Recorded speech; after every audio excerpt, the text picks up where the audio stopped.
The story begins with a boy named Miles, who is sitting in a car with his father, Francis. They are stuck in heavy traffic and cannot move forward. Francis is scolding his son, Miles, for being late in getting up, and because of this, they are now going to be late for their destination.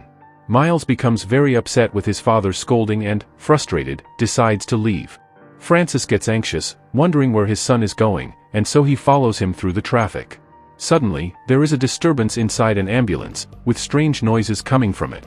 The ambulance shakes as if there is a monster inside.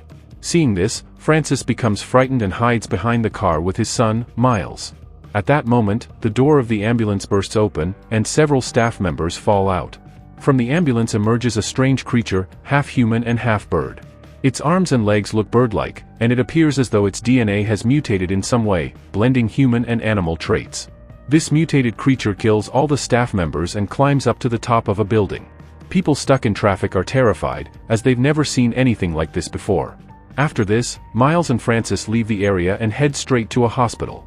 Miles' mother, Lana, is admitted to this hospital. It turns out that Lana is also undergoing strange mutations, with animal-like hair growing all over her body, and her behavior has become increasingly aggressive. This is why Miles and Francis admitted her to the hospital in the first place. Here, a shocking reality about the world is revealed. Humans and animals' DNA have started merging with each other, causing humans to transform into a middle-stage animal-like form. The DNA could be from any animal, bird, land animals, etc. These mutations are rapidly increasing. Whenever a person's DNA matches that of an animal, they become highly aggressive. The government has not yet found a solution to this problem, but they are working on creating a special place where these people can be kept and treated. But all these problems cannot be fixed until the mutations stop. Scientists believe that these mutations will continue to grow over time. Miles' mother, Lana, had also undergone this mutation, but Miles is extremely scared to meet her because the last time he saw her, she left a deep scar on his face. As a result, he no longer trusts her and believes that his mother might attack him. However, Francis explains to his son that no matter what happens, she is his mother and a part of their family. They cannot abandon her like this. At this point, a doctor gives them an address and tells them that a large clinic is opening in the south that specializes in treating mutated individuals. If they transfer Lana there, she will receive proper treatment. Miles and Francis begin to consider this and decide to make the necessary arrangements. They even buy a house near the clinic. We now see Miles entering his mother's room, still fearful. He notices scratch marks on the walls, which are clearly made by his mother, who must have been frustrated. After all, animals cannot stay trapped in cages, and this behavior is becoming a part of human nature as their DNA mutates. Miles is so scared that he doesn't even meet his mother and quickly leaves, heading to his new home.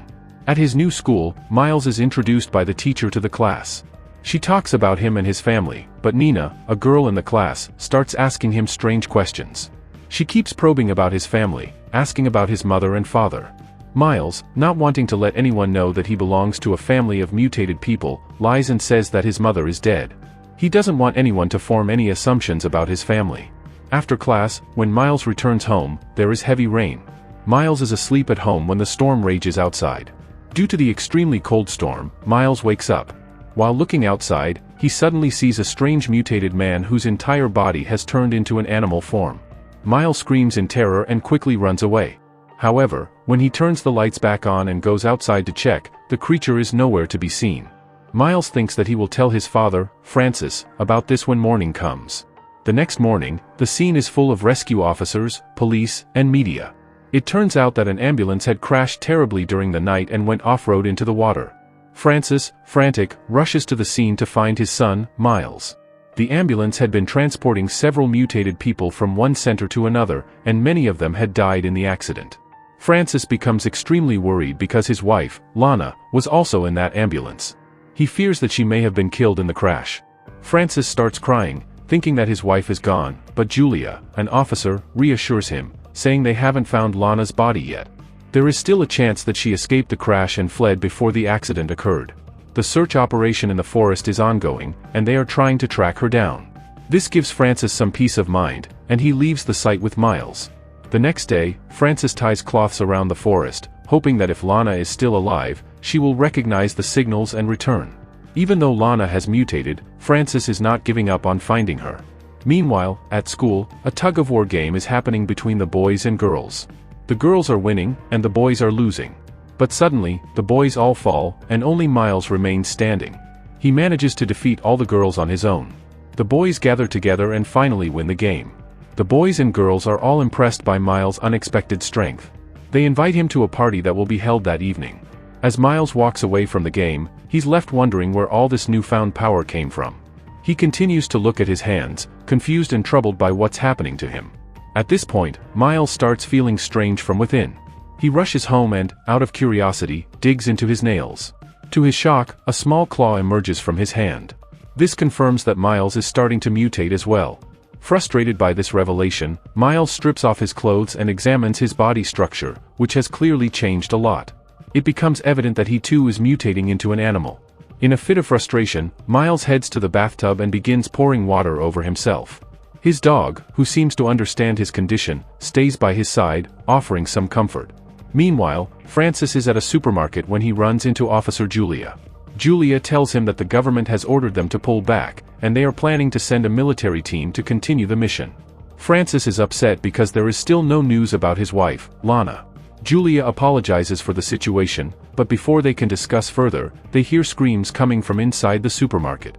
People are shouting that they've seen a mutant hiding there. Francis and Julia quickly rush to check it out. Upon investigation, they find out that the mutant is a mutated octopus, which had come to the supermarket looking for fish. As soon as the mutant spots Francis and Julia, it immediately tries to escape, knocking things over to create obstacles in their pursuit. However, Julia doesn't let this distract her. She showcases her skills and successfully captures the mutant. Francis follows closely behind, but as they are about to leave, he hears another noise. He turns around to find another mutant, this one terrified and sitting on the floor. However, Francis doesn't report this to the police officers, knowing that if he does, he will be detained for hiding the truth. Instead, he quietly leaves the scene. Back at the party, Miles, now fully integrated with the group, enjoys himself with the other students. Everyone is having a great time, and Miles is no longer feeling out of place. Miles goes over to a group of his classmates who are all talking about a boy who had created a SWAT for an upcoming stage performance next week. The students are praising him, and as Miles joins them, they offer him a drink, insisting that he should try it. Miles takes a few sips, but soon he starts feeling unwell and begins to feel dizzy. Nina offers him medicine, but instead of taking it, Miles starts to bizarrely chew on her heart. His strange behavior makes the others uncomfortable, and they begin to see him as repulsive. Miles quickly stands up, embarrassed, and runs off into the forest. In the forest, Miles hears the sounds of other mutants and follows them deeper into the woods. By morning, Miles wakes up by the edge of a lake, his body aching and covered in what seems like blood. Nearby, several police officers are still searching from hover boats. Miles spits out the blood in his mouth and rushes home. When he gets there, he notices bird feathers coming out of his mouth, realizing that, unknowingly, he had eaten a bird the previous night. This confirms that he has now reached a new stage of mutation. The next day, Miles and Francis head into the forest to search for Lana, Miles' mother. While walking, Miles asks his father about his reaction when he first found out that Lana was mutating. Francis answers that despite everything, Lana is his wife, and no matter what happens to her, he can't just abandon her. Miles asks this because he knows he's mutating too, but he doesn't know how to tell his father. They continue driving through the forest, and Francis plays Lana's favorite song in the hope that it will attract her and bring her closer. As night falls, they decide to stay in the forest and rest for the night. Suddenly, Miles' dog starts following something, and when Miles looks up, he sees a mutant creature climbing a tree. But in the next moment, the bird-like mutant attacks Miles, trying to damage him. Miles was confused, not understanding what was happening to him. The bird mutant had injured him, but then, after noticing something, the mutant stopped. It seemed to realize that Miles was also becoming a mutant like it. The bird mutant backed off, allowing Francis to rush in and take his son away. Francis noticed the serious injuries on Miles and insisted on taking him to the hospital. However, Miles refused, worried that a checkup would reveal the truth, that he was also mutating. Despite Miles' protests, Francis didn't listen and, distracted, almost got into an accident while driving. However, he stopped just in time. It turned out they had reached a military base, where Julia was also present. After explaining the situation, Julia began treating Miles at her center. Miles' wounds were properly treated, and he was advised to rest.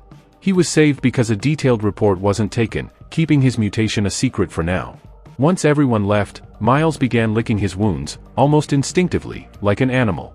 Later, Miles was in a laboratory with other children, where a professor was teaching them. His attention, however, was fixed on Nina, who was wearing a necklace adorned with bird feathers, the very same feathers that had caught his attention earlier. Miles, drawn to the feathers, approached Nina and tried to touch it. Nina, startled, yelled at him and moved away. As Miles returned to his seat, some animals in the lab started making noise, irritating him. In an outburst, he screamed at them, almost as if speaking to the animals. Everyone around him was shocked by his strange behavior, wondering what had happened to him. After class, Nina noticed that Miles was having trouble riding his bicycle, struggling due to the changes in his body from the mutation. Nina began to feel that Miles might be feeling very isolated, so she invited him to her house to feed him, unaware of the deeper changes happening inside him. She thought that Miles was simply feeling unwell. While Nina went into the kitchen to prepare something for him, Miles glanced into the fridge and spotted the bird, the same one whose feather had come out of his mouth earlier. When Nina was asked, she explained that she had found the bird dead in front of her house and, unable to do anything for it, had brought it with her. She had put the bird's feather in her necklace as a keepsake. This revelation made Miles realize that, perhaps, that night he hadn't eaten the bird, but rather had tried to catch it. He then went to the nearby forest and started catching fish with ease, throwing them around. A neighbor, who witnessed this, was shocked because it was extremely difficult for normal humans to catch fish with their hands. Miles continued his fishing, but soon the bird mutant appeared.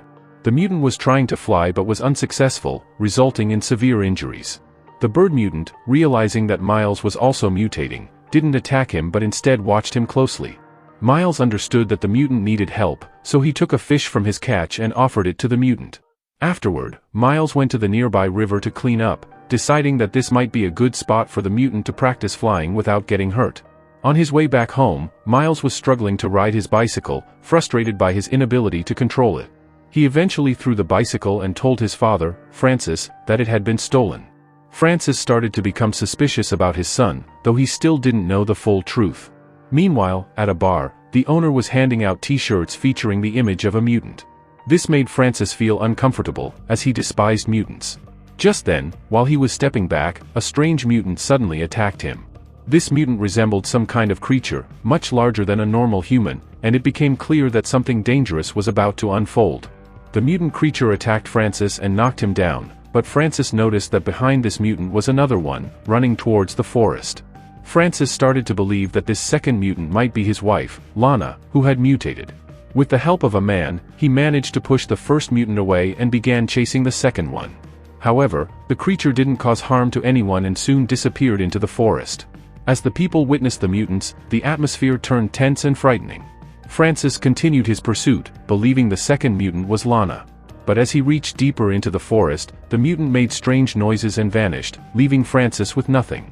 Meanwhile, Miles was having dinner with his friends when one of his teeth suddenly fell out. His friends were shocked, but Miles quickly covered it up, claiming it was just a baby tooth that had finally fallen out. They accepted his explanation without further thought. The next day, Miles went to meet the bird mutant he had named Fix. Fix was trying to practice flying, but kept falling into the water.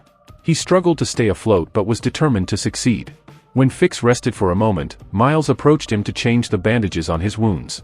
It became evident that Fix had been experimented on by several people, indicating the cruelty of the experiments.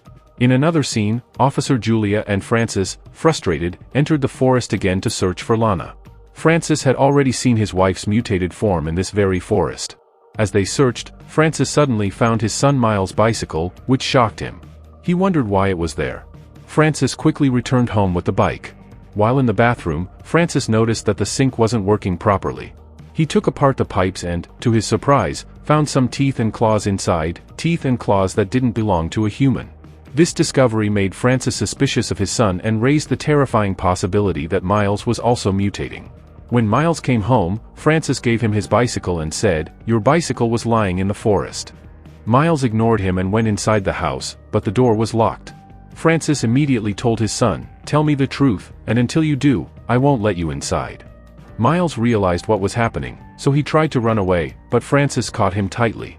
He said, "Even though you're mutating, I won't hand you over to the police officers like this." Francis had lost his wife in a similar way, so he didn't want to lose his son. He calmed his son down and took him inside the house to check his body. Miles' teeth were becoming sharp like an animal's, and strange claws were emerging from his nails. Instead of getting angry, Francis calmly explained to his son that he needed to behave normally among others. Francis also told him that he would need to shave his body frequently to hide the animal-like hair that was growing. Later, Miles was talking to Nina at night, and surprisingly, he could hear Nina's voice without her phone. This meant that animal-like traits were developing in him. Miles then went straight to Fix, who was no longer able to speak but could only make bird sounds. Miles hugged Fix to show him sympathy, but the good news was that Fix had learned to fly and was now able to control his flying very well. Miles was happy seeing Fix happy. Meanwhile, Francis was in his garden with some friends when Miles suddenly appeared in front of them. Francis immediately told Miles, "You can't be out here like this because people will notice the changes in you." Miles, however, didn't want to be locked inside the house and a fight broke out between them. Miles even bit his father on the shoulder in frustration. After a while, Miles stormed out of the house and went outside, where Nina was waiting for him. Nina then led Miles into the middle of a cornfield, and they grew very close to each other. But Nina noticed strange marks on Miles' back, along with a lot of hair. Despite noticing this, she ignored it, and they focused on their kissing scene. While Miles was in the bathroom, one of his friends came up to him and said, "I saw you with Nina." Miles asked, "What's it to you?"